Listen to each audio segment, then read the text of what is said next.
This programming is sponsored by Linscomb Wealth, a wealth management firm partnering with individuals and families dedicated to helping them build, preserve, and manage wealth by creating a customized plan to work toward achieving their goals.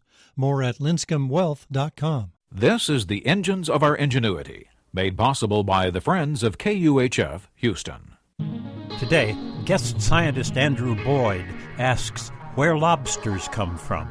The University of Houston presents this series about the machines that make our civilization run and the people whose ingenuity created them.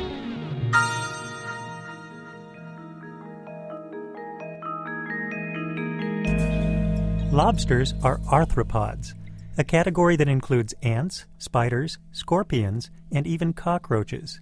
They are close cousins of the annelids, or segmented worms, a key difference being that arthropods have a hard shell.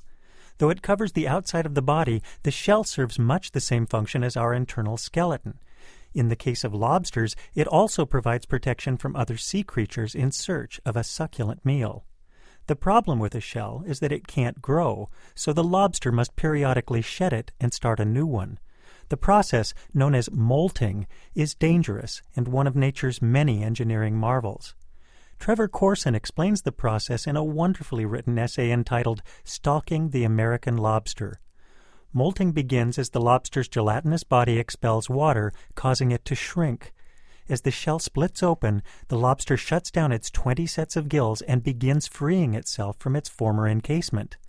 The lobster has about an hour to complete the task before suffocating and will sacrifice body parts if necessary. Claws can be especially difficult to remove through the narrow opening that connects them to the main body.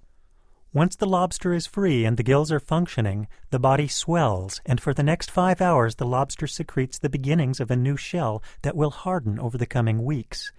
During this period, the lobster is at heightened risk from hungry predators and does its best to hide. The old shell is an excellent source of minerals, and the lobster will use it as a food source while waiting for the new shell to form. Molting also plays an important part in the lobster's reproductive cycle, since female lobsters can only become pregnant when free of their shells. Mating begins well in advance of molting, as males and females participate in courtship rituals. When the female is ready to mate, she will place her claws on the chosen male's head in a process known as knighting. There is speculation that she uses this opportunity to secrete a hormone that reduces her partner's aggressive tendencies, which include cannibalism. Aggression is not limited to males, as females suffer from what researcher Diane Cowan calls PMS, or pre-molt syndrome. According to Cowan, before they molt, females have an activity peak and can go a little berserk. Other females may be the target of attacks as the pre-molting female prepares to join her companion. Pregnancy may last up to 20 months and may produce anywhere from 10 to 100,000 offspring, depending on the size and maturity of the mother.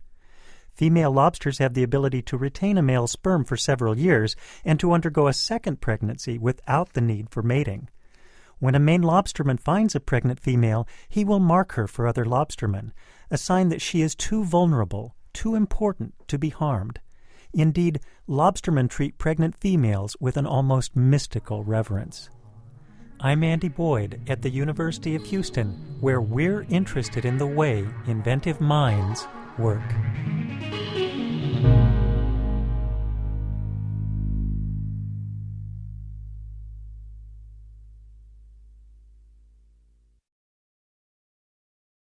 This programming is sponsored by Trinity University, home to a community of diverse creators, innovators, and scholars driven to lead with energy and empathy. More information at trinity.edu/values.